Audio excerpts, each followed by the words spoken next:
नमस्ते दोस्तों, आज हम बात करेंगे एक ऐसे चैप्टर की जो इंडिया के social and religious reform movements को जो है वो चलाता है, उस पे बेस्ड है। ये टॉपिक हमारी हिस्ट्री का एक बहुत ही इंपॉर्टेंट पार्ट है और इसे समझना हमारे लिए बहुत ज़रूरी है। ठीक है, अगर हम एग्जाम पॉइंट ऑफ व्यू से देखते हैं तो चलिए शुरू करते हैं बिना समय गवाए। आप लोग का स्वागत है NCERT शॉर्ट्स चैनल के अंदर। ठीक है, और बहुत ही लंबा वीडियो होने वाला है, इसमें हम ज़्यादा जो है बातें करेंगे, अब बहुत कम हम जो है वो पिक्चर्स का मूवमेंट करेंगे। ठीक है, तो आप मेरी बातों को सुनिए, आराम से सुनिए, मैं बहुत धीरे बोलूंगा ताकि आपको सारी बातें जो है अच्छे से समझ में आ जाए। ठीक, और ये एक तरह से समझिए तो सोशियो रिलीजियस रिफॉर्म जो मूवमेंट्स है जिसके के ऊपर हम बात करने वाले हैं वो बेसिकली उसका फर्स्ट पार्ट है। ठीक है, फर्स्ट पार्ट है। हम इसमें जो है और भी चीजें जो है अभी डिस्कशन करेंगे। ठीक, तो पहला जो है हमारा सामाजिक और धार्मिक सुधार आंदोलन एक नई सुबह, इसके बारे में बात करते हैं। ठीक है, तो देखिए, इमेजिन कीजिए कि आप 18th सेंचुरी के यूरोप में हैं। ठीक, तो वहां एक नई सोच की लहर चल रही थी। अब नई सोच वहां पे क्या थी? ठीक है, वो नई सोच ये थी कि लोग जो है पुरानी सोच को छोड़कर नए आइडियाज, साइंस और लॉजिक को अपनाना शुरू कर रहे थे वहां पे। अब इसी चीज से प्रभावित होकर जो है इंडिया में एक ऐसा एजुकेटेड ग्रुप तैयार हुआ जो बदलाव चाहता था यहाँ के भी सिचुएशन के अंदर। तो इन्होंने समझा कि हमारे समाज में बहुत सी बुराइयां हैं जिन्हें ठीक करना जरूरी है। इसी सोच से जन्म हुआ किसका? सोशियो रिलीजियस रिफॉर्म मूवमेंट्स का। ठीक है, अब हम लोग बात करते हैं कि सुधार की जो भावना है उसको बल कहाँ से मिलता है, बल देने वाले जो कारक हैं वो कौन कौन से हैं, एक एक करके हम लोग बात करेंगे। देखिए, कुछ खास रीजंस हैं जिसने ये सुधार की जो भावना है उसको मजबूत किया। ठीक है, तो पहला जो वो भावना है वो क्या, मतलब रीजन क्या है, वो है नई बौद्धिक लहर यानी न्यू इंटेलेक्चुअल वेव। अब यूरोप में जो नई सोच आ रही थी उससे इंडियन इंटेलेक्चुअल्स भी प्रभावित हुए। उन्होंने देखा कि लॉजिक और साइंस कितने पावरफुल है। ठीक, उसके अलावा क्या, उसके अलावा है ब्रिटिश शासन का भी प्रभाव रहा है, इम्पैक्ट ऑफ ब्रिटिश रूल। ठीक है, तो ब्रिटिशर्स अपने साथ मॉडर्न वेस्टर्न कल्चर लेके आए थे, ह्यूमनिज्म जैसी मतलब जो है टॉपिक लेके आए, भावना लेके आए, लॉजिक पे वो लोग बात करते थे, साइंटिफिक इंक्वायरी चलाते थे। ठीक है, इससे क्या हुआ, इससे इंडियंस को जो है अपनी सोसाइटी की कमियों का एहसास हुआ। पहले के इन्वेडर्स क्या करते थे, जो पहले आते थे इंडिया पे, जो इन्होंने राज किया, इन्वेड किया, तो वो यहाँ पे जो है आके यहीं के कल्चर में घुल मिल जाते थे। ठीक है, और ज्यादा इम्पैक्ट बाहर का नहीं छोड़ पाते थे। लेकिन जो ब्रिटिशर्स थे उन्होंने एक अलग ही असर जो है इंडिया के ऊपर डाला। इसके अलावा और क्या था, इसके अलावा सामाजिक जो दशा थी, ठीक है, उसमें रूढ़िवादिता थी यानी कंजर्वेटिव सोशल कंडीशंस था। अगर हम बात करें 19th सेंचुरी की, ठीक है, तो उसमें इंडियन सोसाइटी में जो है बहुत सारे रिलीजियस सुपरस्टिशंस थे, यानी मतलब धार्मिक अंधविश्वास था और सोशल इविल्स थे। ठीक है, अब क्या था इसके अंदर, तो धार्मिक और सामाजिक कुरीतियां थी, रिलीजियस एंड सोशल इविल्स थे। कुरीति मतलब इविल, सुपरस्टिशन मतलब अंधविश्वास, समझ गए। तो हिंदू सोसाइटी में अंधविश्वास और बर्बरता जो है वो बहुत ज्यादा बढ़ी हुई थी। ठीक, अगर हम बात करें पुरोहितों की, जो उस समय जिसको प्रीस्ट कहते हैं, ठीक है, उनका बोलबाला था उस समय। उन्होंने जो है शिक्षा और धार्मिक गतिविधियों को जो है अपने अधिकार क्षेत्र में एकदम कंट्रोल में रख रखा था और अपना अधिकार बना लिया था। और कॉमन जो लोग थे, जो आम जनता थी, उनको धर्मों के नाम पर खूब डराते थे और लूटते थे। ठीक, इसके अलावा और क्या धार्मिक दशा थी, तो महिलाओं की जो है वो दयनीय स्थिति थी यहाँ पे। ठीक, दयनीय स्थिति का इंग्लिश होता है डिप्लोरेबल। ठीक है, डिप्लोरेबल, तो डिप्लोरेबल कंडीशन था विमेन का। ठीक, तो जो यहाँ पे लेडीज थी, स्त्री थी, उनकी हालत सबसे खराब थी। लड़की का जन्म जो है अशुभ माना जाता था उस समय, शादी जो है वो बोझ माना जाता था। ठीक, और जो विधवापन था यानी विडोहुड जिसको कहते हैं, वो अभिशाप माना जाता था इस देश के अंदर उस समय। बाल विवाह आम था, ठीक है, एकदम आम चलन में था, और कुछ जगह तो बूढ़े लोग छोटी बच्चियों से शादी कर लेते थे। सती प्रथा एक बहुत ही दुखदाई प्रथा थी जहां पत्नी को पति की चिता पर जो है जिंदा जला दिया जाता था। राजा राम मोहन राय का जो है इसमें बहुत बड़ा योगदान है कि इन्होंने इसमें बहुत जो है रिफॉर्म लाने में बहुत योगदान दिया। तो ये है राजा राम मोहन राय। ठीक, तो राजा राम मोहन राय ने जो है इसे शास्त्र की आड़ में हत्या जो है उसकी संज्ञा दी थी। उन्होंने ये कहा था कि लोग और कुछ नहीं कर रहे हैं बल्कि शास्त्र की जो है उसका एक ओट ले रहे हैं, आर ले रहे हैं और उसमें जो है ऐसे लोगों की हत्या कर रहे हैं। अगर कोई महिला बच भी जाती थी तो उसे जो है बाकी जिंदगी अपमान और दुख में ही बितानी पड़ती थी। अगर कोई महिला बच जाती थी, ठीक है, जलने से या भाग जाती थी, तो बस समझिए कि पूरा समाज उसका तिरस्कार करता था। इसके अलावा क्या था, जातिगत भेदभाव जो थी उसकी भी समस्या बहुत ज्यादा थी, चरम पे थी। प्रॉब्लम ऑफ कास्ट डिस्क्रिमिनेशन जिसको कहेंगे, ठीक है।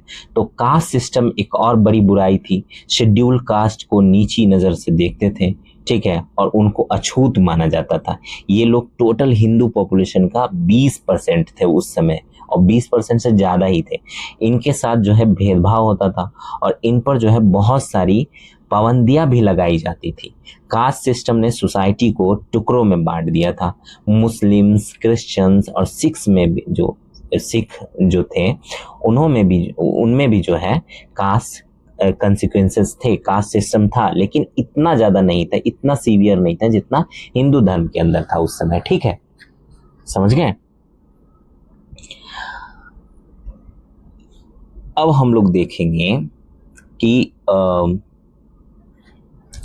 संस्कृति का जो है विरोध कैसे होता है, अपोजिशन टू वेस्टर्न कल्चर। ठीक है, तो ब्रिटिश रूल आने के बाद अंग्रेजी जो है वो सभ्यता और संस्कृति को जो है फैलाने की कोशिश की गई। ठीक है, ब्रिटिश जो सभ्यता थी और संस्कृति थी, कल्चर था, उसको फैलाने का जो है कोशिश किया गया। तो इससे लोगों को के जो विचार पे जो है थोड़ा सा असर पड़ा। अब जो प्रबुद्ध भारतीयों में जो है नई जागृति आई, new awakening in the enlightened Indians. ठीक है, लोगों को एहसास होने लगा कि उनकी सोशल स्ट्रक्चर और कल्चर जो है उसमें कमजोरियां हैं, जिस वजह से इतना बड़ा देश मुट्ठी भर फॉरेन लोगों के हाथ में चला गया। उन्हें लगा कि इंडिया डेवलपमेंट में बहुत पीछे रह गया है। इस सोच ने बदलाव की इच्छा को पैदा किया। कुछ एजुकेटेड बंगाली यंगस्टर्स थे उस समय, उन्होंने जो है वेस्टर्न लाइफस्टाइल अपनाना शुरू कर दिया, जैसे मीट और अल्कोहल, ठीक है, शराब और मांस जो है उन्होंने खाना शुरू कर दिया। ये दिखा रहा था कि इंडियन सोसाइटी में सोशल और कल्चरल चेंजेस आने वाला है। 19th सेंचुरी का जो आखिरी दशक है उसमें डेमोक्रेसी और नेशनलिज्म की जो है लहर ने भी इंडियंस को प्रभावित किया, ठीक, सोशल रिफॉर्म के लिए। और यहाँ क्या हुआ, इन सभी फैक्टर्स ने सुधार के लिए जमीन तैयार कर दी। ठीक है, आगे जो बात करेंगे हम लोग वो सुधार का सामाजिक और विचारधारात्मक आधार यानी social and ideological basis of reform के बारे में बात करेंगे। तो ये रिफॉर्म किसी एक क्लास ने शुरू नहीं किया था। ठीक है, इसके पीछे जो है एक बड़ा रीजन था। मध्यम वर्ग का जो मतलब आधार था, बेसिस ऑफ मिडिल क्लास जो था, उसका क्या था, उसका था कि इंडिया में सोशल एंड रिलीजियस चेंजेस का जो मेन बेस था वो इमर्जिंग मिडिल क्लास और एजुकेटेड इंटेलेक्चुअल क्लास के बीच ही था। यूरोप में इस मिडिल क्लास ने ह्यूमनिज्म और साइंटिफिक थॉट से प्रभावित होकर मेडिएवल वैल्यूज और प्रैक्टिसेस को मॉडर्न कॉन्टेक्स्ट में रिलेवेंट बनाने की कोशिश की। इन्होंने क्या किया, इन्होंने जो रिफॉर्म आया, ठीक है, रिफॉर्मेशन आया, वैसी आइडियोलॉजीज को जो है इन्होंने मतलब उनका सहारा लेकर सोसाइटी और में जो मतलब मेन कहें तो रिवोल्यूशनरी जो चेंजेस लाने की कोशिश की सोसाइटी के अंदर। यानी जो मेडिएवल टाइम में जो आप देखेंगे तो इंडिया के अंदर ऐसा नहीं कि धार्मिक आंदोलन जो है वो सिर्फ अभी आधुनिक भारत के अंदर जो है स्टार्ट होता है, नहीं। आप देखेंगे तो आप एंशियंट इंडिया के अंदर भी जाएंगे तो उस समय गौतम बुद्ध ने स्टार्ट किया था, उससे पहले महावीर ने, और उससे मतलब इस तरह की जो जैन धर्म, और उस समय भी जो है सोशल रिफॉर्म स्टार्ट हुआ था। अब मेडिएवल टाइम में देखेंगे तो बहुत सारे जो है सोशल रिफॉर्म्स आए, जो सूफी संत जो आंदोलन चलाते हैं, ठीक है, नागार्जुन जैसे लोग हैं, ठीक है, जो जिन्होंने क्या वेदांत मतलब एक फिलॉसफी जो है वो देते हैं अपनी, वेदांता वगैरह जो है वो उसके बारे में बताते हैं, ठीक है। उसके अलावा आप देखेंगे तो कबीर दास है, ठीक है, तुलसीदास है। तो इस तरह के रिफॉर्म जो है वो लाने की कोशिश जो है मेडिवल टाइम में भी हुई थी, ऐसा नहीं कि सिर्फ मॉडर्न टाइम में। तो उसको जो है बेस बना के, उसका सहारा लेके जो है इस समय के जो इंटेलेक्चुअल लोग हैं वो भी जो है सोसाइटी के अंदर रिवोल्यूशन लाने की, चेंजेस लाने की कोशिश कर रहे हैं। तो इंडिया में ये मिडिल क्लास जो है वो इंडस्ट्रियल या ट्रेडिंग क्लास नहीं था, बल्कि इसमें गवर्नमेंट एम्प्लॉय शामिल थे, टीचर्स शामिल थे, जर्नलिस्ट शामिल थे, लॉयर्स और डॉक्टर्स जैसे लोग जो है शामिल थे, जिनके इंटरेस्ट जो है एक ही बराबर थे, सिमिलर थे, ठीक।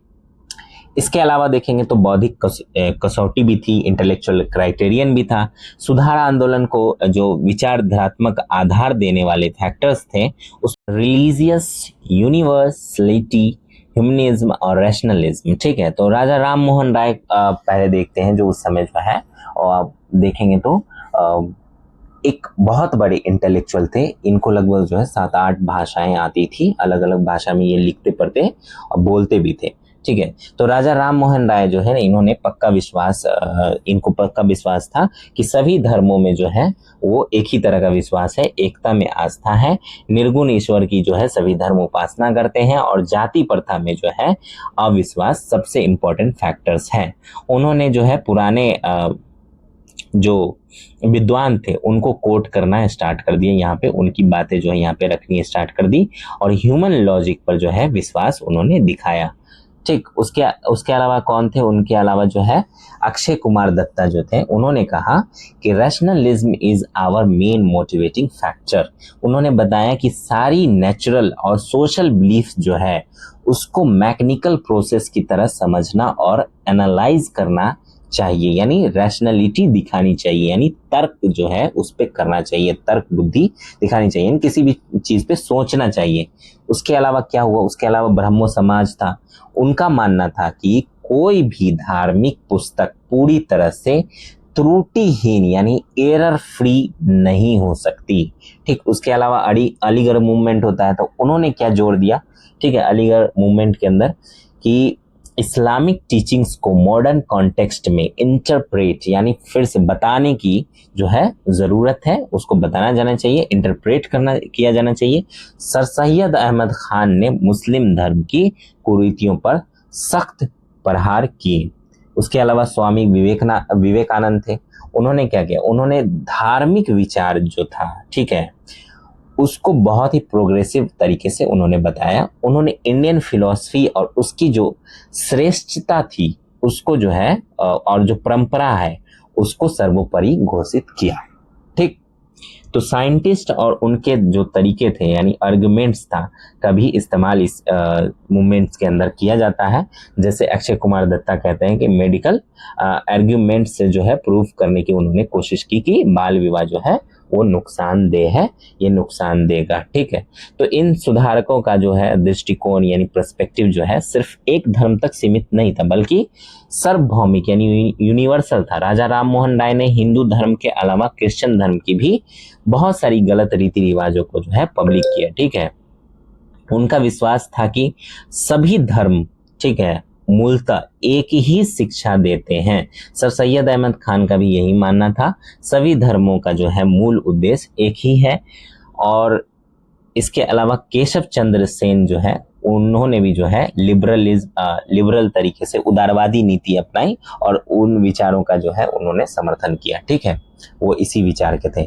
इसके अलावा ब्रिटिश गवर्नमेंट ने जो है इसको जो है सहयोग दिया। ब्रिटिश गवर्नमेंट ने क्या किया कि उन्होंने अपने रवैये से जो है इसमें सुधार आंदोलन जो है शुरू करने की प्रेरणा दी। उनकी इच्छा थी कि इंडियन सोसाइटी का एक ऐसा वर्ग जो है तैयार हो जाए जो वेस्टर्न कल्चर में रंग कर ब्रिटिश इंटरेस्ट की रक्षा कर सके। उन्हें ऐसे अधिकारी चाहिए थे, ठीक है, ब्रिटिश गवर्नमेंट को, जो शारीरिक रूप से तो इंडियन हो लेकिन मानसिक रूप से एक इंग्लिश हो, ठीक है। इससे उन्हें अपने प्रशासन यानी एडमिनिस्ट्रेशन को चलाने में आसानी होती।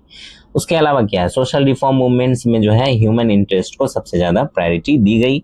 इसमें उन पाखंडी कर्मकांडों को जो है अनावश्यक बताया गया जिनसे जो है मुश्किलें और फायदे जो है, मुश्किलें ज्यादा होती थी और फायदे जो है कम होते थे।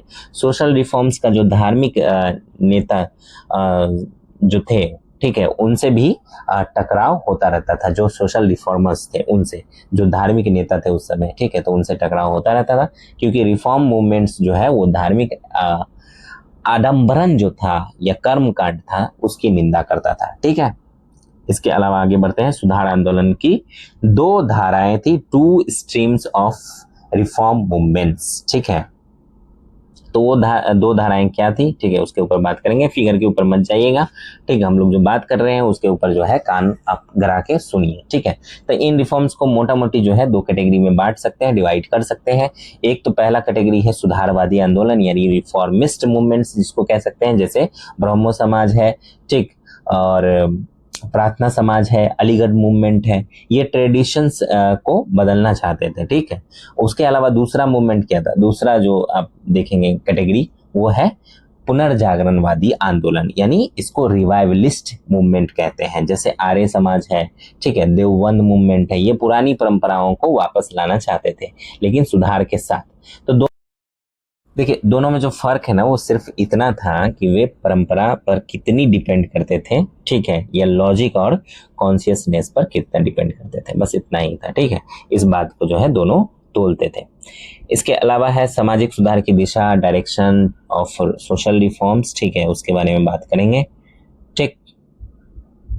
चलिए, तो सामाजिक सुधार की जो दिशा है, डायरेक्शन ऑफ सोशल रिफॉर्म्स, उसके बारे में बात करते हैं। देखिए 19th सेंचुरी के जो रिफॉर्म मूवमेंट्स है सिर्फ धर्म तक सीमित नहीं रहा, बल्कि उनका ज्यादा जो प्रभाव था वो सोशल सेक्टर में बढ़ा, ठीक है। इंडियन सोसाइटी में बहुत सी ऐसी प्रैक्टिसेस थी जो अंधविश्वास और अज्ञान पर बेस्ड थी। इनमें से कई प्रथाएं बहुत सी और मतलब बहुत ही क्रूर और अमानवीय थी, जैसे कि सती प्रथा की बात की हम लोगों ने की थी, बाल विवाह की बात की थी, बाल हत्या की बात की थी, ठीक है।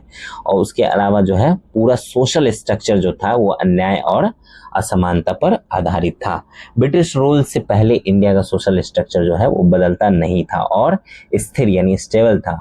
गांव आत्मनिर्भर थे, सेल्फ सफिशिएंट थे, वरना और जाति प्रथा बहुत मजबूत थी वहां पे, ठीक है। वरना और जाति प्रथा, वरना सिस्टम जो था, ठीक है, और जाति प्रथा, ये दोनों वहां पे मजबूत थी।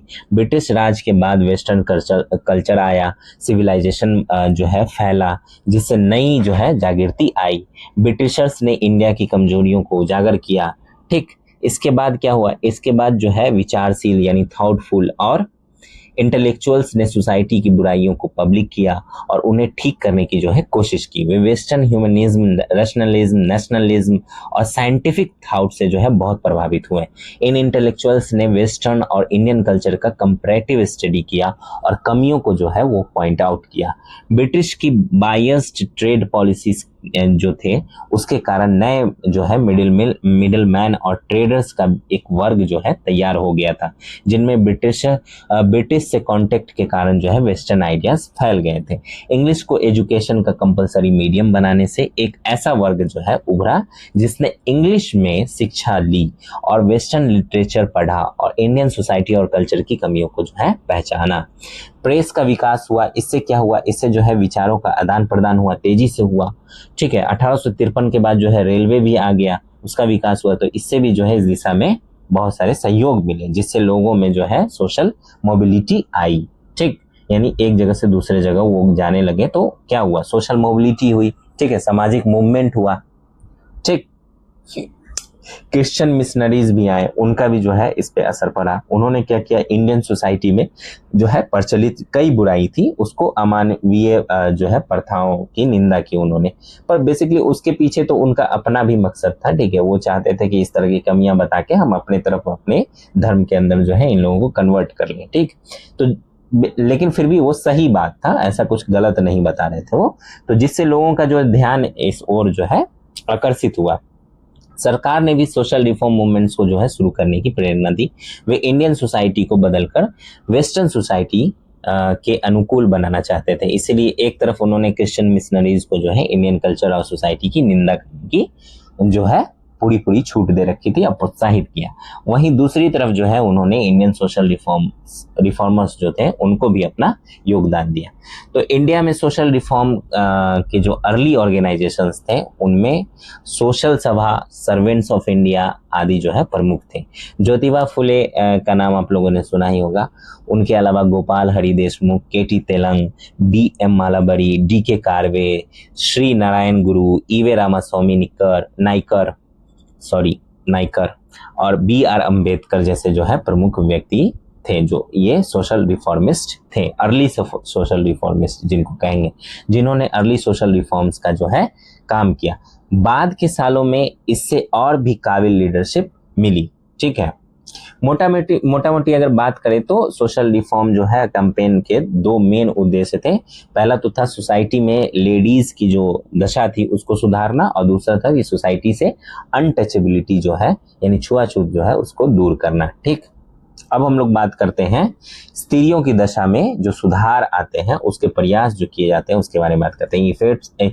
Efforts to improve the condition of women. ठीक, क्या एफर्ट्स डाले जाते हैं उसके बारे में बात करेंगे। तो मेनली हम लोग आज जो बात करने वाले हैं वो स्त्रियों की दशा के बारे में बात करने वाले हैं। अनटचेबिलिटी वाला हम अगली वीडियो में बात करेंगे। ठीक है, चलिए मैंने बता दिया, ऐसे मैं लास्ट में बताने वाला था। ठीक है, तो सोशल रिफॉर्मर्स ने क्या किया, सोशल इविल्स को दूर करने के लिए, जो कुरीतियां थी उसको दूर करने की कोशिश की। सोसाइटी में लेडीज की जो कंडीशन थी वो बहुत ही खराब थी।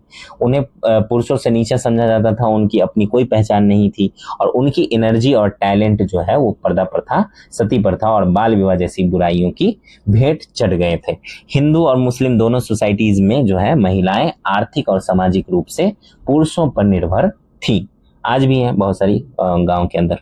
खैर, तो उन्हें शिक्षा लेने की जो है मनाही थी, अब नहीं है गांव के अंदर। हिंदू लेडीज को प्रॉपर्टी पर कोई अधिकार नहीं था और शादी में जो है उनकी सहमति नहीं ली जाती थी। मुस्लिम लेडीज को प्रॉपर्टी का अधिकार था उस समय भी, लेकिन पुरुषों की तुलना में आधा ही था। ठीक है, आज भी है, आधा ही दिया जाता था। तलाक में जो है पुरुष और महिलाओं में बहुत ज़्यादा भेदभाव होता था। ठीक है, बहुपत्नी यानी प्रथा थी, यानी पॉलीगैमी जिसको कहते हैं। ठीक है, बहुविवाह जिसको कहते हैं। तो दोनों ही कम्युनिटीज़ में ये प्रचलित थी, अभी भी है मुसलमानों में। ठीक है, खैर ये अभी तक नहीं जा रहा। तो पत्नी और जो मातृत्व यानी मदरहुड जो थे वो दो ही ऐसे क्षेत्र थे जहां महिलाओं को सोसाइटी में थोड़ी बहुत जो है मान्यता प्राप्त थी, इज्जत मिल जाती थी। आमतौर पर महिलाओं को जो है उपभोग की ही वस्तु माना जाता था इस समय भी। ठीक है, यदि सोसाइटी के कुछ क्षेत्रों में महिलाओं ने उल्लेखनीय कार्य किए भी थे तो उनकी जो संख्या थी वो बहुत कम थी। हिस्ट्री गवाह है कि जब भी महिलाओं की उपेक्षा की गई है तब तब सिविलाइजेशन में गिरावट आई है। सोशल रिफॉर्म्स अभियान हुए, स्वतंत्रता संघर्ष और स्वतंत्रता प्राप्ति जो हुई उसके बाद अनेक ऐसे जो है उदाहरण हमारे सामने आए जहां महिलाओं ने जो है उल्लेखनीय योगदान दिए हैं। ठीक है, इंडियन कॉन्स्टिट्यूशन में भी महिलाओं की जो है दशा सुधारने के लिए अनेक प्रावधान किए गए हैं। सभी सोशल रिफॉर्मर्स ने महिलाओं की दशा सुधारने पर ध्यान केंद्रित किया और अपील की कि महिलाओं को सोसाइटी में उनका स्थान दिया जाए। उन्होंने घोषित किया कि कोई भी सोसाइटी सभा जो है वो मतलब सिविलाइज्ड जो सभ्य सोसाइटी है और विकसित मतलब सोसाइटी है वो तब तक विकसित नहीं हो सकती, सभ्य नहीं हो सकती जब तक कि महिलाओं से भेदभाव किया जाता रहेगा उस सोसाइटी के अंदर। ठीक है, जब तक जो है वहां की महिलाओं की स्थिति दोयम दर्जे की रहेगी। सोशल रिफॉर्मर्स ने स्त्रियों के विरुद्ध जो है स्त्रियों के विरुद्ध आरोपित की गई जो विभिन्न कुरीतियां थीं, जैसे बहुपत्नी प्रथा था, बाल विवाह था, सती प्रथा था, पर्दा प्रथा था, इन सब की जो है तीखी आलोचना की और इन्हें दूर करने के लिए उन्होंने क्या किया, उन्होंने बहुत सारी परेशानियां जो है झेली और बहुत सारे जो है प्रशंसा योग्य जो है कदम उठाए उन्होंने। ठीक है, तो उन्होंने सरकार से भी जो है अपील की कि वो सोसाइटी में महिलाओं की जो दशा है उसको सुधारने के लिए पहल करें और स्त्रियों को जो है वो संबंधित विभिन्न कुप्रथाओं को दूर करने के लिए जो है कदम उठाने के लिए उन्होंने उत्साहित किया, ठीक है, प्रोत्साहित किया। उन्होंने डिमांड की कि महिलाओं की जो मध्यकालीन यानी मेडिएवल और फ्यूडल जो छवि है उसको दूर किया जाए, ठीक। इसके अलावा क्या, इसके अलावा है कि महिलाओं की स्थिति में सुधार के लिए जो है उठाए गए कदम, steps taken to improve the condition of women, ठीक। तो क्या क्या कदम उठाए गए और क्या कंडीशन थी उसके बारे में बात करते हैं, ठीक है। तो सोशल रिफॉर्मर्स के इन्हीं प्रयासों का परिणाम था कि सरकार ने लेडीज की दशा सुधारने के लिए अनेक कदम उठाए और अनेक कानून बनाए, ठीक है। तो सबसे पहले हम लोग बात करेंगे सती प्रथा की, बहुत ही फेमस, ठीक है। तो सती प्रथा की हम लोग बात करेंगे, जिसमें क्या होता था कि पति के साथ जो है उसकी चिता, अगर पति किसी का मर जाता था उसके साथ ही, पति के साथ ही उसको जला दिया जाता था, ठीक है, जबरदस्ती जला दिया जाता था, घी में नहा दिया जाता था। आप समझ सकते हैं कि घी में नहा दिया जाता था तो अगर आग में डाला जाएगा उसको तो बचेगी नहीं, बचेगी, पूरी तरह से जल जाएगी। और इस तरह से बैंड बाजा का शोर इतना होता था, जो मैं यहाँ पे दिखा नहीं पाया हूँ, ठीक है, पिक्चर के अंदर इतना शोर मचाया जाता था, एकदम बैंड बाजा बजाया जाता था, ताकि उसके चिल्लाने की आवाज, जो आग से जलने से जो चिल्लाएगी, आप उस दर्द को महसूस कर सकते हैं, तो उसकी आवाज जो है वो दब जाए। यानी कितना मार्मिक दृश्य रहा होगा, कितना ज्यादा भयावह दृश्य रहा होगा, सोच के देखिए आप, ठीक है। और ये ज्यादा नहीं, 19वीं सदी 18वीं सदी तक फैला हुआ था। और ये स्टार्ट कब होता है, अगर हम लोग एंशियंट हिस्ट्री पढ़ेंगे तो उसके अंदर जो हम कुमार गुप्त का जब टाइम रहता है, गुप्ता पीरियड में, उस समय जो है इसके साक्ष्य मिलते हैं कि एक सेनापति उसका जो है मर जाता है, ठीक है, युद्ध के अंदर। तो उसकी जो पत्नी है वो मतलब उसको सती घोषित कर देता है और सती की तरह उसको जला दिया जाता है। तब से ये जो है प्रथा चली आ रही थी, सोचिए, ठीक है। 5वीं सदी की हम लोग बात कर रहे हैं और ये 18वीं 19वीं सदी थी, तब तक ये चली आ रही थी। तो हमारे जो सोशल रिफॉर्मर्स थे उन्होंने कितना बड़ा काम किया। तो सती प्रथा की हम लोग पहले बात करते हैं। देखिए, राजा राम मोहन राय का इनका नाम जो है बहुत ही प्रोमिनेंटली इस प्रथा के लिए लिया जाता है कि सती प्रथा को जो है लेडीज के साथ किया गया जो है घोर अन्याय बताया इन्होंने, ठीक है। अब पूरे हिंदू सोसाइटी के लिए शर्मनाक कहा इन्होंने। उन्हीं के प्रयत्न से जो है, उन्हीं के प्रयत्नों से जो है उसका रिजल्ट रहा, परिणाम रहा कि सरकार ने सती प्रथा को जो है दंडनीय अपराध घोषित किया और ऐसा करने वालों को दंड देने के नियम बनाए। सरकार ने स्त्री को जो है बलपूर्वक जलाए जाने को हत्या जो है वो करार दे दिया, हत्या के बराबर अपराध घोषित कर दिया। और इस प्रथा को जो है प्रोत्साहित करने वालों पर फौजदारी का मुकदमा चलाने की घोषणा की गई। तो 1829 में सती प्रथा, ठीक है, 1829 में सती प्रथा के विरुद्ध जो है कानून पास किया गया, ठीक, जो जिसको 17वें नियम के अनुसार जो है विधवाओं को जीवित जलाना बंद कर दिया गया, ठीक है, समझ गए। अब विधवा हो गई, अब इसको जीवित जलाना जो है इस 1829 का जो नियम पारित होता है, ठीक है, शायद 1834 का होता है, ठीक है। तो इसमें जो है उसका 17वां जो नियम होता है, ठीक, उसके अनुसार जो है किसी को जिंदा जलाना, विधवाओं को जिंदा जलाना, उसको जो है बैंड कर दिया गया था, ठीक है। सबसे पहले ये नियम जो है बंगाल में लागू किया गया, फिर 1830 में है मद्रास और बॉम्बे में जो है इसको लागू किया गया। 1829 में ये रिफॉर्म आता है, ठीक है। चलिए आगे बात करते हैं। अगला है हमारा शिशु वध, ठीक है, यानी इन्फेंटिसाइड जिसको कहते हैं, ठीक। तो ऐसा नहीं था कि लड़कों को मार देते थे, ऐसा नहीं, लड़के पैदा हो रहे तो उसको मार देने, नहीं, लड़कियां पैदा हो रही है तो उसको मार देना। हम लोग स्त्री की जो उस समय दयनीय स्थिति है उसके बारे में बात कर रहे हैं, ठीक है। तो ये एक क्रूर प्रथा थी, ये बंगालीज राजपूत जो थे उस समय, ठीक है, उनके अंदर बहुत ज्यादा था, ठीक है, मतलब बहुत ज्यादा प्रचलित था। इस प्रथा के अनुसार क्या हुआ, आर्थिक बोझ माना जाता था, ठीक है, लड़कियों को, या इसके अन्य कारण भी जो है वो समझे जाते थे। जो बालिका होती थी, ठीक है, लड़कियां होती थी, बचपन में ही इनकी हत्या कर दी जाती थी। जैसे ही पैदा होती थी कि लड़की पैदा हुई है मार दो, ठीक है, दफना दिया जाता था, ठीक, मतलब या गला घोट दिया जाता था। तो जो इनलाइटेड इंडियंस थे, जिनके अंदर अब समझ आ गई थी, पढ़े लिखे लोग थे, और ब्रिटिश जो थे, उन दोनों ने जो है इस प्रथा की तीव्र आलोचना की और अंततः जो है एक कानून बनाया ब्रिटिश सरकार ने शिशु हत्या को लेके, जिसको साधारण हत्या के बराबर जो है अपराध माना गया। ठीक है, मान लिया गया इंडियन प्रिंसली स्टेट्स जितने भी थे, रेसिडेंस थे वहां के, वहां कहा गया कि ऐसे मामले को जो है वो सदोष मानव हत्या के बराबर अपराध माना जाए। अगर कोई भी ऐसी हत्या करता है, किसी भी परिवार में होता है, तो उसको मानव हत्या के बराबर माना जाएगा। और 1795 में, ठीक है, 1795 में बंगाल में, ठीक है, बंगाल में 21वां अधिनियम और 1804 में, ठीक है, तीसरा अधिनियम आता है। उसके अनुसार कानूनी तौर पर शिशु हत्या को मानव हत्या के बराबर अपराध घोषित कर दिया जाता है सरकार के द्वारा। ठीक है, मेनली जो है 1870 में इस प्रथा को रोकने के लिए कुछ और कानून जो है बनाया जाता है। देख रहे हैं आप, 1795 से चल रहा है और 1870 तक जाके जो है नहीं रुकता है, और इसको रोकने के लिए और कानून जो है बनाए जाते हैं। समझ रहे हैं आप कितना दयनीय स्थिति था। खैर आगे बढ़ते हैं। अगला है हमारा विधवा पुनर्विवाह। ठीक है, तो विडो रीमैरिज, तो ये ब्रह्मो समाज के जो है कार्य क्षेत्र में एक अत्यंत प्रमुख मुद्दा था।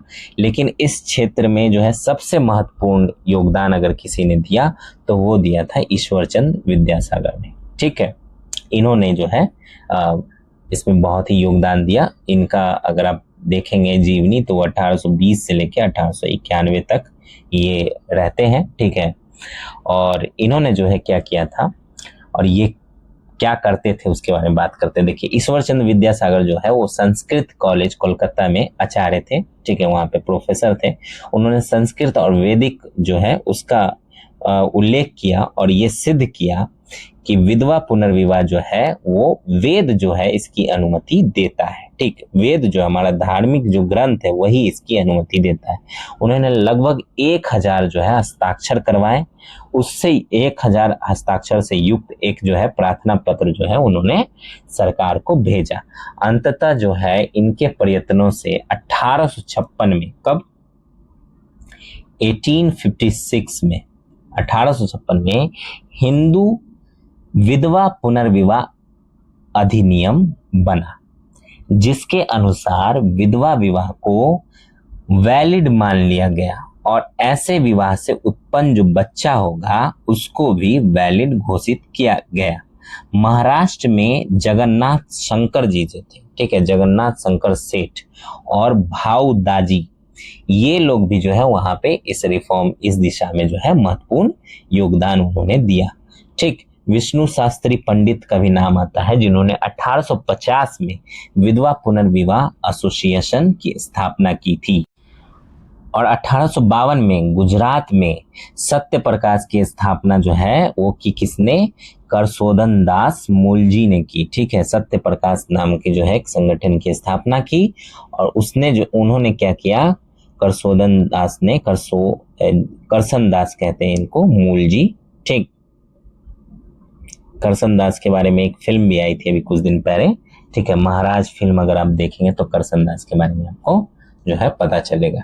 ठीक, तो इन्होंने क्या किया था, वहां पे सत्य प्रकाश नाम का जो है एक बेसिकली इन्होंने एक पत्रिका निकाला था। ठीक है, सत्य प्रकाश नाम से। तो इन्होंने विधवा पुनर्विवाह की दिशा में जो है वहां पे सराहनीय काम किया था। ठीक है, और आप फिल्म देखेंगे ना, महाराज फिल्म देखेंगे तो इनके बारे में काफी पता चलेगा और उस समय की कुरीति के बारे में भी पता चलेगा। ठीक है, तो इसी प्रकार के प्रयास जो है मुंबई में भी हुए, जिसको फर्ग्यूसन कॉलेज के प्रोफेसर जो थे डीके कार्बे, ठीक है, उन्होंने किया था। और मद्रास में जो है वीर शालिंगम पंतलू कहते हैं इनको, पंतलू, ठीक है, इन्होंने भी जो किया था वहां पे इस तरह के रिफॉर्म को इन्होंने सहयोग दिया था। ठीक है, प्रोफेसर कार्बे ने क्या किया था, विदुर जो, मतलब क्या कहेंगे उनको, कि जो जिनकी पत्नी मर जाती है, विदुर जो होते थे। ठीक है, तो विदुर होने पे उन्होंने क्या किया था, जब वो खुद विदुर हो गए थे तो उन्होंने एक विधवा से जो है विवाह किया था 1893 के अंदर। ठीक है, तो वो विधवा पुनर्विवाह संघ उन्होंने स्थापना की, कहाँ पे, बॉम्बे के अंदर। ठीक है, बॉम्बे के अंदर। डीके कार्बे कहाँ पे थे, बॉम्बे के अंदर। ठीक, तो उन्होंने जो है विधवा पुनर्विवाह संघ की स्थापना किसने की? डीके कार्वे ने। और इनके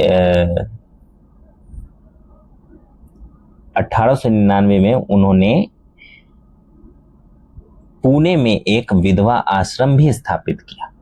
ठीक, तो इनकी जानकारी में एक और चीज जो है आप जोड़ लीजिएगा कि डीके कार्वे ने तो 1893 में शादी की थी, ठीक है, एक विधवा से, और उसके बाद जो है उन्होंने विधवा पुनर्विवाह संघ भी स्थापना किया था और उसके सचिव थे। फिर 1899 में उन्होंने पुणे में एक विधवा आश्रम जो है स्थापित किया। तो उन्होंने काफी योगदान दिया जिसमें विधवाओं को जो है लिवलीहुड के लिए यानी जीवोपार्जन जो कहते हैं, ठीक है, यानी अपनी जीवनी चलाने के लिए साधन प्रदान किए जाते थे। 1906 में उन्होंने बॉम्बे में भारतीय महिला विश्वविद्यालय की स्थापना की। देखिए 3 चीजों की स्थापना इन्होंने की है, तो एकदम आप रॉ में लिख लेंगे, ऐसे लिखेंगे डीके कार्वे लिख लेंगे, ठीक है, समझ गए। और किन किन चीजों की इन्होंने स्थापना की एकदम लिख लेंगे यहाँ पे, ठीक है, 1 नंबर 2 नंबर पे 3 नंबर पे, ठीक है, कब कब की वो देख लेंगे। ठीक, पहला 1893 में, दूसरा 1999 में, तीसरा 1899 में, तीसरा जो है 1906 में। ठीक है, तो भारतीय महिला विश्वविद्यालय की इन्होंने स्थापना की। ठीक है, और इंडिया में पहला कानूनी जो विधवा पुनर्विवाह था वो 7 दिसंबर 1856 को कोलकाता में संपन्न हुआ। ठीक है, तो ये भी आप लोग लिख लेंगे कि पहला जो विधवा पुनर्विवाह हुआ वो 7 दिसंबर 1856 को हुआ था कोलकाता में। और इसके साथ ही बीएम मालावाड़ी, नर्मदा, जस्टिस गोविंद महादेव रानाडे और के नटराजन ने भी जो है विधवा पुनर्विवाह में और इस दिशा में जो है बहुत ही सराहनीय प्रयास किए, योगदान दिया। ठीक, चलिए आगे बढ़ते हैं। अगला है हमारा बाल विवाह का नियंत्रण, कंट्रोल ऑफ चाइल्ड मैरिज। तो देखिए समाज सुधारकों ने क्या किया, बाल विवाह का भी जो तीव्र विरोध किया उन्होंने। ठीक है, और फिर उसके बाद उसके फलस्वरूप क्या हुआ कि 1872 में जो है नेटिव मैरिज एक्ट पास होता है। ठीक, सरकार की तरफ से 1872 में नेटिव मैरिज एक्ट। ठीक, याद रखिएगा, जो बोल रहा हूं एकदम याद रखिएगा, बहुत ही इंपॉर्टेंट हो जाता है, एक लाइन में कभी भी पूछ देगा। ठीक है, नेटिव मैरिज एक्ट कब पारित किया गया, समझ गए। तो इसमें क्या हुआ, 14 वर्ष से कम आयु की जो कन्या थी, ठीक है, उसका विवाह जो है वर्जित कर दिया गया। अगर 14 वर्ष से कम अगर लड़की रहेगी तो उसका विवाह नहीं होगा। लेकिन ये कानून बहुत ही प्रभावी नहीं हो सका। ठीक है, अंत में एक पारसी धर्म सुधारक हुए, ठीक है, बीएम मालावाड़ी, उन्होंने क्या किया, उन्होंने प्रयत्न किया, उन्होंने कोशिश की और 1891 में क्या होता है कि सम्मति आयु अधिनियम लागू होता है, एज ऑफ कंसेंट एक्ट कहते हैं इसको। ठीक है, तो ये इसकी जो है ये पारित होता है और इसमें जो है 12 वर्ष से कम आयु की जो कन्या होती है, ठीक है, लड़की होती है, उसके विवाह पर रोक लगा दिया जाता है। ठीक है, सरकार की तरफ से। ठीक, उसके बाद हर्कविलास शारदा के जो है अथक, हर्कविलास शारदा इनका नाम है, इनके अथक प्रयास से जो है प्रयत्न से क्या होता है, 1930 में शारदा एक्ट लाया जाता है। आखिरी में 1930 में सरकार के तरफ से शारदा एक्ट लाया जाता है, इनके प्रयत्न के कारण आता है, तो इन्हीं के नाम पे शारदा एक्ट रखा जाता है। ठीक, तो इनके द्वारा क्या किया जाता है कि इस एक्ट में क्या होता है प्रावधान कि 18 वर्ष से कम उम्र की लड़के, ठीक, और 14 वर्ष से कम उम्र की लड़की, इसका विवाह जो है वो अवैध घोषित कर दिया जाएगा अगर होता है तो। अगर 18 साल से कम उम्र का लड़का है और 14 साल से कम उम्र की लड़की है तो वो शादी जो है वो मान्य नहीं होगी शारदा एक्ट के तहत। स्वतंत्रता प्राप्ति के बाद क्या होता है, देखिए उसके पश्चात जो है भारत सरकार भी एक एक्ट लेके आती है 1978 में, ठीक, 1978 में, ठीक, इसी को लेके, बाल विवाह को लेके। ठीक है, तो इसमें क्या प्रावधान करती है, ठीक है, ये बेसिकली इस एक्ट का नाम था बाल विवाह निरोधक अधिनियम। ठीक है, संशोधित किया गया था, तो जिसके द्वारा जो है बालक की विवाह की उम्र जो है 18 से अब बढ़ा के कितनी कर गई, 21 कर दी गई। ठीक है, 21 वर्ष कर दिया गया, और जो लड़की की थी वो 14 से बढ़ाकर 18 वर्ष कर दी गई थी, जो अभी तक है। ठीक है, साथ ही इसमें बाल विवाह करने वालों के विरुद्ध जो है वो दंड का भी प्रावधान किया गया। इसके अलावा आता है स्त्री शिक्षा, ठीक है, विमेंस एजुकेशन, ठीक, महिलाओं के लिए जो स्टेप उठाए गए सुधार करने के लिए, उसमें स्त्री शिक्षा भी आती है, विमेन एजुकेशन। तो 19th सेंचुरी में जो है सोसाइटी में ये भ्रांति व्याप्त हो गई थी कि हिंदू शास्त्र जो है स्त्री शिक्षा की अनुमति नहीं देते हैं। शिक्षा जो है ग्रहण करने पर देवता जो है वो उनसे नाराज हो जाते हैं, ठीक है, वैधव्य का दंड देते हैं, ठीक, वैधव्य का दंड कहते हैं इसको, ठीक है। तो इस दिशा में सबसे पहला जो है प्रयास वो किया था क्रिश्चियन मिशनरीज ने, ठीक। और 1819 में जो है कोलकाता में उन्होंने क्या किया था, तरुण स्त्री सभा की जो है स्थापना की थी। 1849 में कोलकाता में एजुकेशन काउंसिल के अध्यक्ष बने थे JED बेथुन, उन्होंने ही, ठीक है। तो बेथुन स्कूल की इन्होंने स्थापना की थी। बेथुन में स्त्री चिकित्सा सेवा यानी वीमेंस मेडिकल सर्विस ने स्त्रियों की नर्सिंग और मिडवाइफ के क्षेत्र में जो है प्रशिक्षण देने की सराहनीय जो है कार्य किया था। 1916 में जब प्रोफेसर DK कार्वे ने भारतीय महिला विश्वविद्यालय की स्थापना की तो ये स्त्री शिक्षा की दिशा में मील का पत्थर जो है साबित हुआ। इसी वर्ष दिल्ली में भी जो है लेडी हार्डिंग कॉलेज की स्थापना की गई 1880 में। डफरिन हॉस्पिटल की स्थापना भी जो है उसके पश्चात महिलाओं को स्वास्थ्य और चिकित्सालय सहायता के लिए उपलब्ध कराया जाने लगा, ठीक। स्वदेशी अभियान भी चला, बंगाल विभाजन विरोधी अभियान और होम रूल आंदोलन। इसमें कुछ ऐसे जो है कार्यक्रम थे जब प्रारंभिक तौर पर घरों की चार दीवारी में रहने वाली जो कैद महिलाएं थी उन्होंने इसमें जो है उत्साहित होकर भाग लिया। और 1918 के पश्चात जो है महिलाएं उग्र विद्रोह जो हुए, विरोध हुए, ठीक, उसमें भी जो है इन्होंने भाग लिया, ठीक। और इन्होंने जो है लाठीचार्ज, गोलियां, इन सब का भी सामना किया। उन्होंने ट्रेड यूनियन आंदोलन, किसान आंदोलन और अन्याय अभियान में भी सक्रिय रूप से हिस्सेदारी निभाई। उन्होंने न केवल स्थानीय निकायों और विधानसभा चुनाव में वोट देना प्रारंभ कर दिया स्त्रियों ने, बल्कि चुनाव में खड़े होकर विजय भी प्राप्त की। 1925 में सरोजिनी नायडू जो है वो भारतीय राष्ट्रीय कांग्रेस की प्रथम भारतीय महिला अध्यक्ष बनने का गौरव उनको प्राप्त होता है, ठीक है। और इससे पहले अगर कहें पूछा जाए कि पहली महिला अध्यक्ष कौन थी भारतीय राष्ट्रीय कांग्रेस की, तो वो थी एनी बेसेंट, ठीक है, 1917 में। बाद में 1947 से 1949 तक संयुक्त प्रांत की राज्यपाल भी रही, कौन, सरोजिनी नायडू, ठीक है। संयुक्त प्रांत अगर कहेंगे तो वो कहेंगे हम जो उत्तर प्रदेश का क्षेत्र है, ठीक है। 1920 के पश्चात जो है जागृति और आत्मविश्वास से स्फूर्त महिलाओं ने क्या किया, महिला अभियान भी प्रारंभ कर दिया और महिलाओं द्वारा जो है अनेक संस्थान और संगठन की स्थापना की गई। इसी क्रम में 1927 में अखिल भारतीय महिला कांग्रेस का भी गठन किया गया। आप लोग याद रखेंगे 1927, ठीक है।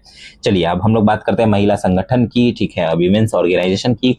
इसी के तहत जो है 1910 में सरला देवी चौधरानी जो है, सरला देवी चौधरानी ये है, ठीक है। इन्होंने क्या किया, भारत स्त्री महामंडल की पहली जो बैठक होती है उसका संचालन ये करती हैं। एक महिला द्वारा घटित पहला बड़ा भारतीय महिला संगठन माने जाने वाले जो है इस संस्थान की उद्देश्यों में महिलाओं के लिए शिक्षा का संवर्धन, पर्दा प्रथा का उन्मूलन और समस्त भारत में महिलाओं की सामाजिक, आर्थिक और राजनीतिक जो स्थिति है उसको बेहतर करना शामिल था। सरला देवी का मानना था कि महिलाओं के उत्थान के लिए जो भी लोग काम करते हैं, आदमी काम करता है, वो मनु के कवच में रहता है। मनु के कवच में रहने का मतलब कि किसी भगवान के कवच में, मनु मतलब पहले जो आदमी थे, ठीक है, भारतीय ग्रंथों के हिसाब से, ठीक है, मनुस्मृति भी कहते हैं, तो उनके कवच में रहने का मतलब मेरा मानना है, आप लोग अपने हिसाब से देख लेंगे, ठीक है।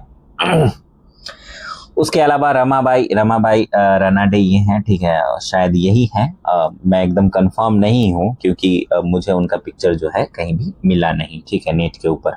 तो मुझे जो एक पिक्चर मिलता है उनके नाम से मिलता जुलता वो यही है, शायद रमाबाई शिंदे इनका नाम है, तो शायद यही थे। तो बॉम्बे में जो है 1904 में नेशनल सोशल कॉन्फ्रेंस के अंतर्गत महिला सोशल कॉन्फ्रेंस यानी भारत महिला परिषद की इन्होंने नींव रखी थी। इसके अलावा पंडित रामाबाई, ठीक है, पंडित रमाबाई सरस्वती इनका नाम है। इन्होंने महिलाओं की बेहतरी के लिए जो है कार्य किया और उसके तहत जो है इन्होंने आर्य महिला समाज की स्थापना की। इन्होंने इंग्लिश एजुकेशन कमीशन के सम्मुख जो है भारतीय महिलाओं के शैक्षिक जो पाठ्यक्रम था उसमें सुधार करने के लिए जो है वकालत की और इसी के तहत जो है विक्टोरिया, रानी विक्टोरिया को जो है इनके सुझाव भेजे गए और इसके परिणाम स्वरूप क्या हुआ, लेडी डफरिन कॉलेज में जो है महिलाओं के लिए चिकित्सा शिक्षा शुरू की गई। बाद में रामाबाई रानडे ने बॉम्बे में आर्य महिला समाज की एक कहे तो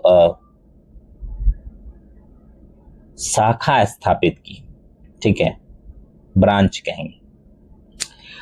उसके बाद क्या हुआ, उसके बाद होता है 1925 में भारत में राष्ट्रीय महिला परिषद, जो अंतरराष्ट्रीय महिला परिषद की एक क्षेत्रीय शाखा थी, की स्थापना की गई, जिसके गठन और उन्नयन के में जो है मेहरीबाई, ठीक है, मेहरीबाई ये थी, ठीक, लेडी मेहरीबाई टाटा। तो मेहरीबाई टाटा ने एक महत्वपूर्ण भूमिका इन्होंने निभाई। उनका मानना था कि पर्दा प्रथा, जातिगत भेदभाव और शिक्षा के अभाव ने महिलाओं को सामाजिक समस्याओं के संबंधन जो है समाधान पर कार्य करने से रोक रखा है, ठीक है।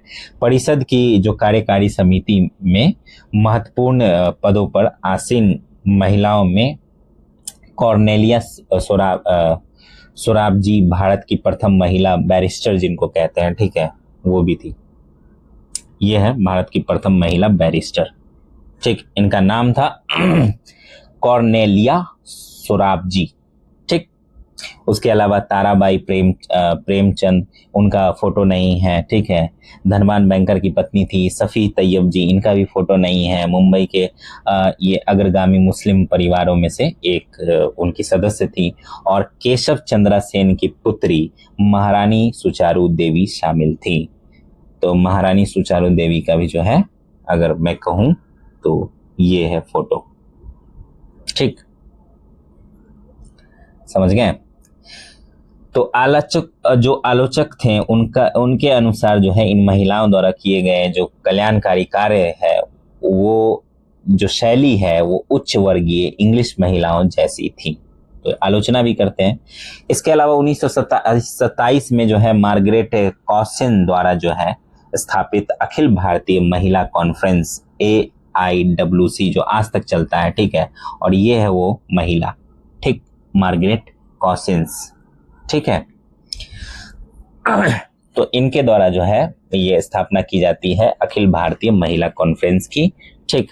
धर्मनिरपेक्ष पद्धति से कार्य करने वाला प्रथम महिला संगठन था। इसकी जो प्रथम कॉन्फ्रेंस होती है वो पुणे में स्थित फर्ग्यूसन कॉलेज में आयोजित की जाती है, ठीक। महारानी चिमनाबाई गायकवाड़, ठीक है, महारानी चिमनाबाई गायकवाड़, मंगाली की रानी, इनका फोटो नहीं है, साहिबा सरोजिनी नायडू, ये है सरोजिनी नायडू, ठीक है। कमला देवी चट्टोपाध्याय, लेडी दोराबजी टाटा, यही है दोराबजी टाटा, ठीक, जो है इस संगठन के मुख्य संस्थापक सदस्य में से एक थी।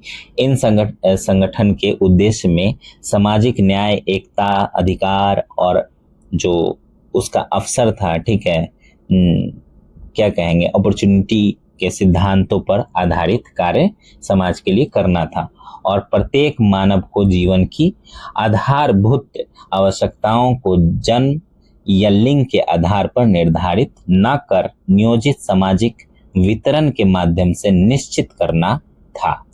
इस उद्देश्य के लिए जो अखिल भारतीय जो ऑल इंडिया विमेन काउंसिल था, उसने शारदा अधिनियम 1929, हिंदू महिला संपत्ति अधिकार अधिनियम 1937, ठीक है, कारखाना अधिनियम 1947, हिंदू विवाह एवं विवाह विच्छेद अधिनियम 1954, विशेष विवाह अधिनियम 1954, हिंदू अल्प जो संख्यक एवं संरक्षण अधिनियम है 1956, हिंदू दत्तक एवं प्रबंधन अधिनियम है 1956, महिलाओं के अवैध एवं अनैतिक व्यापार का जो दमन है वो अधिनियम 1958, मातृत्व लाभ अधिनियम 1961, दहेज निषेध अधिनियम 1961 और समन परिश्रमिक अधिनियम 1958 और 1976 संशोधित जैसे विभिन्न विधायी सुधार भारत की स्वतंत्रता से पूर्व एवं पश्चात की दिशा में बहुत ही सराहनीय काम किया है। ठीक है, इस संगठन ने, ऑल इंडिया विमेन काउंसिल ने। ये थे social and religious reform movements और उनके हमारे समाज पर असर। उम्मीद है आपको सब अच्छे से समझ में आ गया होगा। आगे जो हम लोग बात करेंगे अनटचेबिलिटी के रिफॉर्म के ऊपर बात करेंगे। ठीक है, और अगर आपका कोई क्वेश्चन है, सवाल है, तो जरूर उसको कमेंट बॉक्स में पूछिए और जो मैंने आपसे पूछा है वो भी आप कमेंट में बता सकते हैं। ठीक है, तो मिलते हैं अगले वीडियो में। ठीक, तब तक के लिए धन्यवाद।